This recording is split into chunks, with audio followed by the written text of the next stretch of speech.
नमस्कार दोस्तों, मैं प्रवीण आप सभी का हार्दिक स्वागत करता हूं आप सभी के अपनी चैनल पर अकेडमी पर। फ्रेंड्स, लेकर आ चुका हूं नेक्स्ट प्रैक्टिस सेट। जैसे कि आपने कल अपलोड हो चुका था दोस्तों एक प्रैक्टिस सेट। अगर आपने वो वीडियो नहीं देखा है तो वीडियो को जरूर देखिएगा हमारे चैनल पर विजिट करके।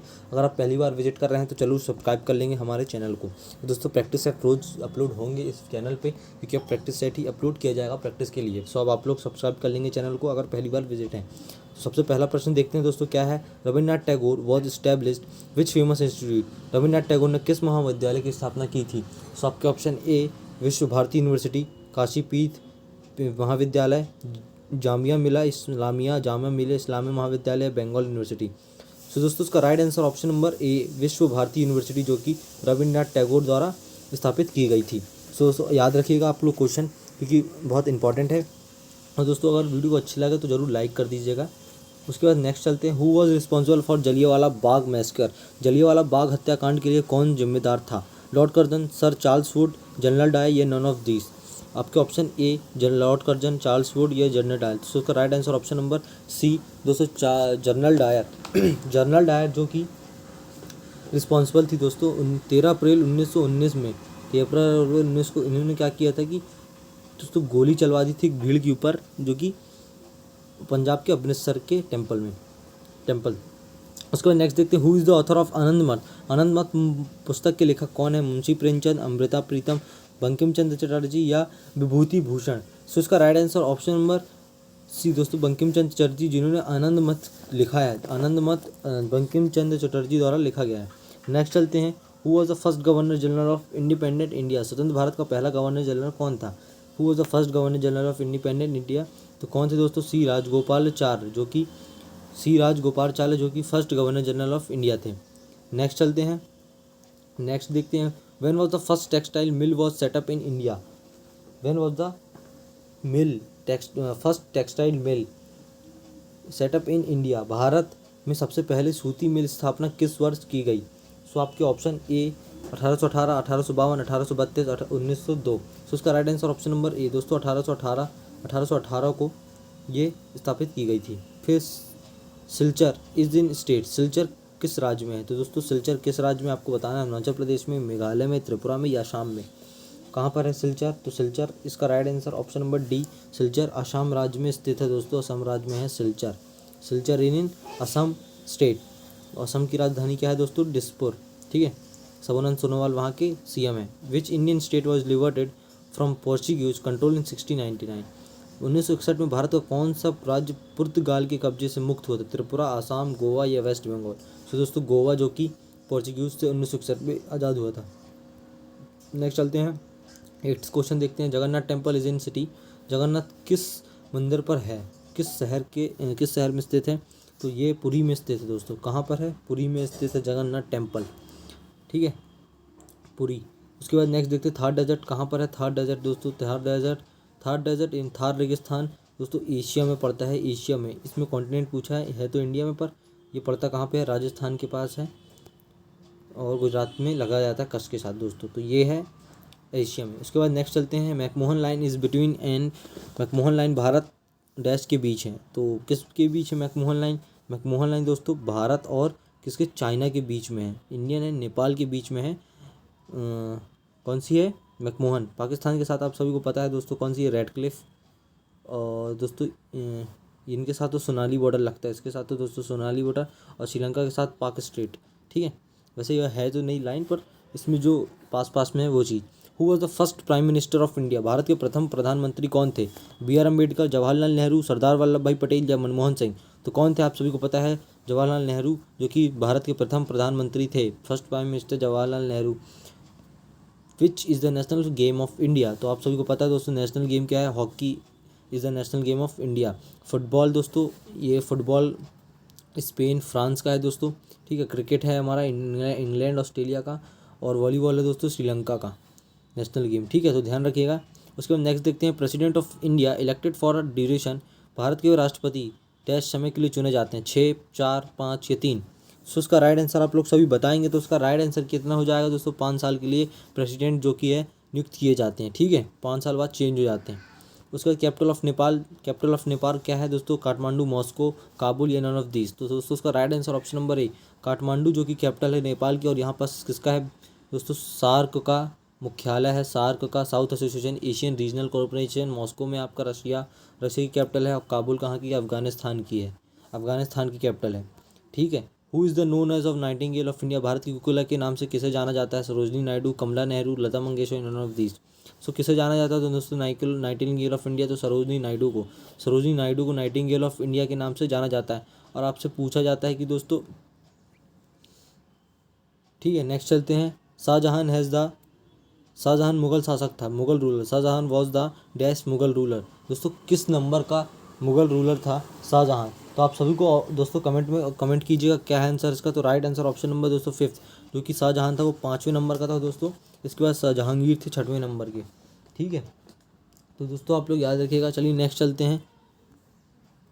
Kamrup is an accident ancient name of which region of India? Bharat के किस क्षेत्र में कामरूप एक प्राचीन नाम है? दोस्तों कामरूप क्या प्राचीन नाम है? ठीक है। उसके बाद नेक्स्ट देखते हैं। उसके बाद देखते हैं इसके ऑप्शन, बिहार, राजस्थान, कर्नाटक या आसाम।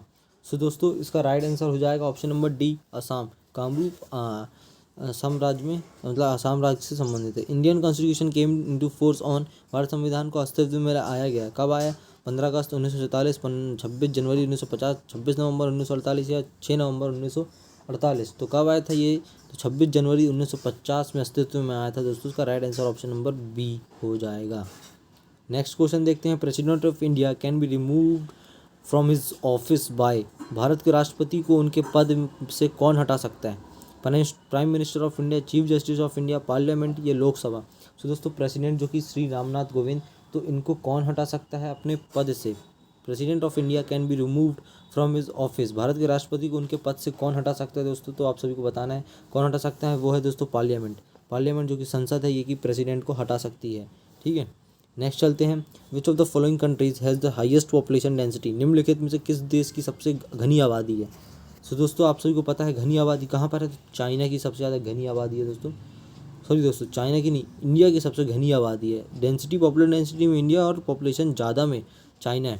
सो आई एम सॉरी, इसका right answer option number B हो जाएगा। फिर harvesting season of kharif crop in India? Bharatvarsh में खरीफ की फसल की कटाई वर्ष के किन महीनों में की जाती है? तो दोस्तों क्वेश्चन आपके ऐसे ही पूछे जाते हैं। अगर प्रैक्टिस सेट अच्छा लगा तो लाइक ज़रूर कीजिएगा और शेयर कीजिएगा दोस्तों हमारे चैनल को, क्योंकि हम आपके चैनल के लिए मेहनत कर रहे हैं दोस्तों। हम आपको ये नहीं बताते हैं कि नोटिफिकेशन आ गई है दूसरे चैनल जैसे कि जानबूझ के जीमेल करे, उनको मेल करे और व्यूज़ के लिए, पैसे कमाने के लिए वो लोग ऐसा करते हैं दोस्तों। हम तो पैसे भी नहीं कमा पाते हैं, सिर्फ आपके लिए अच्छा कंटेंट प्रोवाइड करते हैं कि आप लोग अच्छे से पढ़ पाएँ और आप लोग हमें सपोर्ट कीजिएगा दोस्तों। तो उसके बाद देखते हैं, भारतवर्ष में खरीफ की फसल की कटाई वर्ष के किन महीनों में की जाती है? आपके ऑप्शन है जनवरी, मार्च, फरवरी, अप्रैल, सितंबर, अक्टूबर या नवंबर, जनवरी। बताइए दोस्तों उसका राइट आंसर क्या हो जाएगा? उसका right answer option number C, सितंबर अक्टूबर इसका राइट आंसर हो जाएगा। सितंबर से अक्टूबर में दोस्तों खरीफ की फसल हो जाती है। ठीक है। Who is known as of father of green revolution? दोस्तों भारत के हरित क्रांति के जनक किसे कहा जाता है? तो दोस्तों किसे कहा जाता है? तो नॉर्मन बोरलॉग। दोस्तों नॉर्मन बोरलॉग को ये कहा जाता है, नॉर्मन बोरलॉग। ठीक है, फिर नेक्स्ट देखते हैं। तो दोस्तों नेक्स्ट क्वेश्चन देखते हैं। The United nation green climate fund is headquarter in which country? संयुक्त राष्ट्र ग्रीन जलवायु कोष का मुख्यालय किस देश में है? साउथ कोरिया में है, यूएसए में है, कनाडा में है, ऑस्ट्रेलिया में है। तो आप सभी को इसका आंसर पता होना चाहिए। इसका राइट आंसर कहाँ पर हो जाएगा? ये साउथ कोरिया में। तो दोस्तों उसका राइट आंसर क्या हो जाएगा? साउथ कोरिया इसका राइट आंसर हो जाएगा। नेक्स्ट चलते हैं दोस्तों। Losar festival is celebrated in which state? Losar त्यौहार किस राज्य में मनाया जाता है? तो लोसार किस राज्य में मनाया जाता है आप सभी मुझे बताएं। असम में, उड़ीसा में, नागालैंड में या फिर सिक्किम में? सो उसका right answer option number D दोस्तों, सिक्किम राज्य में मनाया जाता है लोसांग त्यौहार। लोसांग त्यौहार ये पूछा गया है दोस्तों एनडीए में।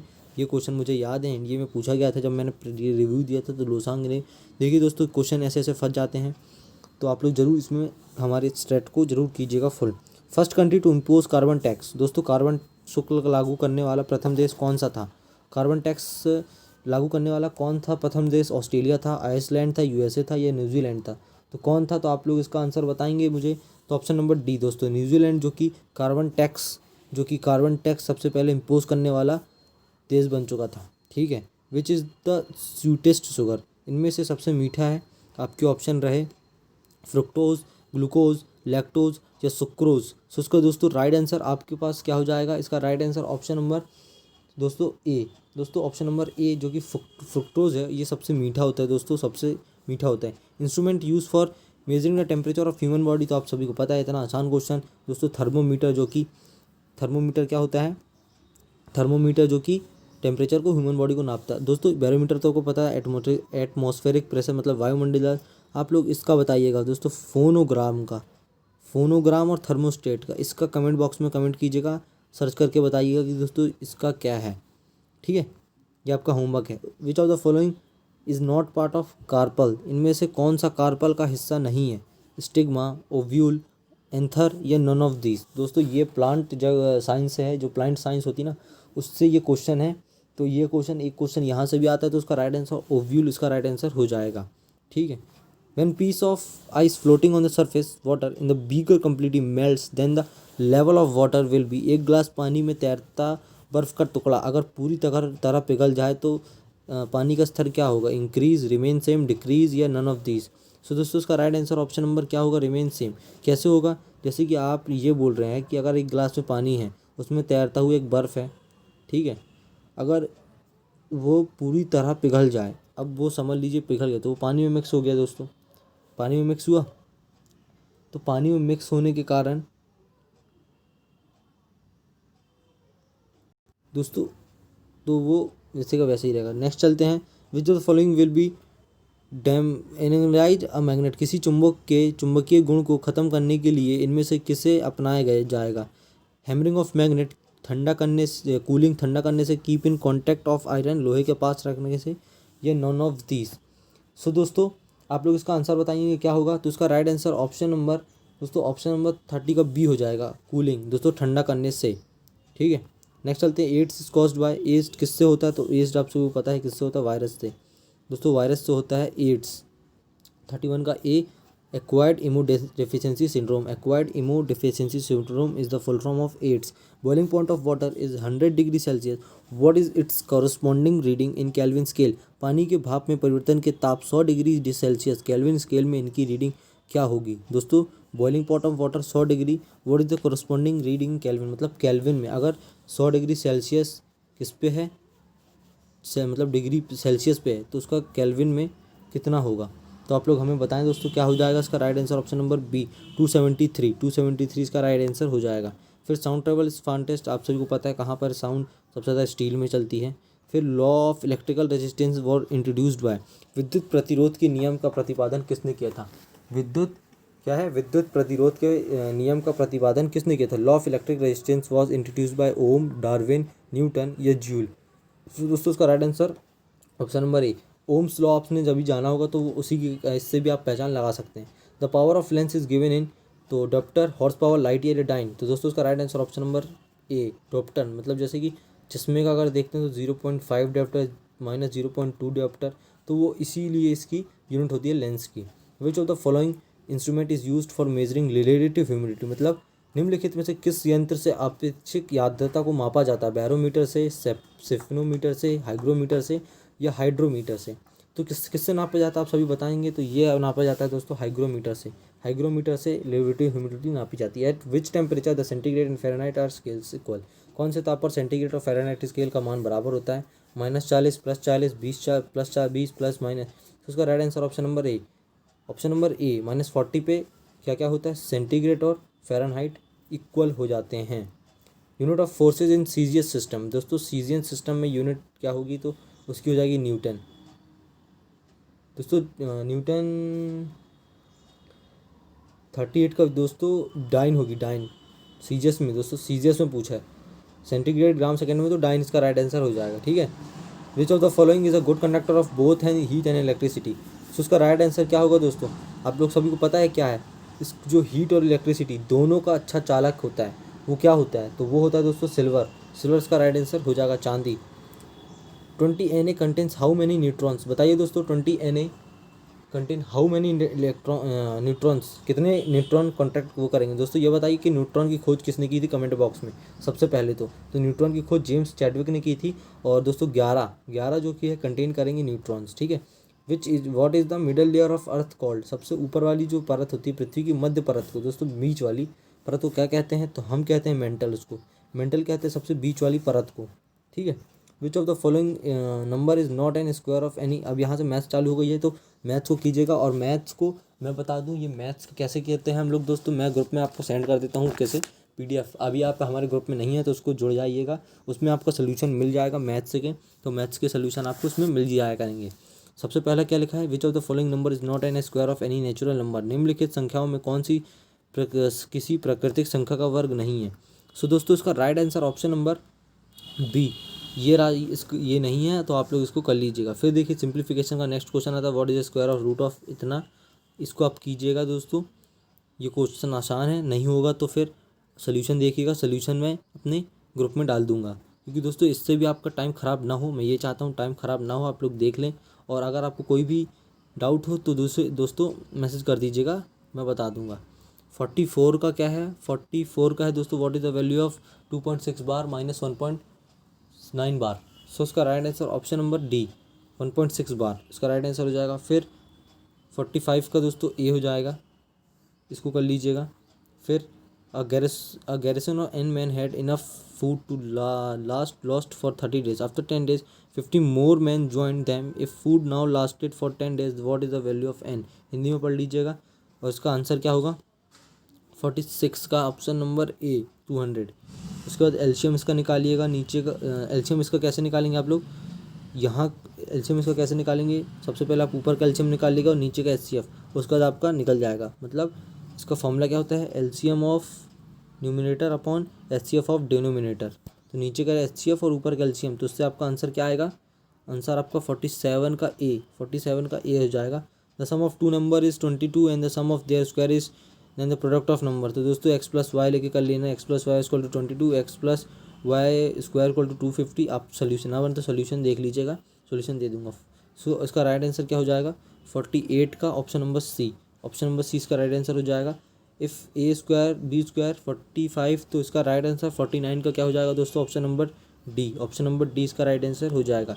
विच of the following is a perfect square दोस्तों, कौन सा इसका सबसे परफेक्ट स्क्वायर है, तो ऑप्शन नंबर सी दोस्तों 625 का एक परफेक्ट स्क्वायर है।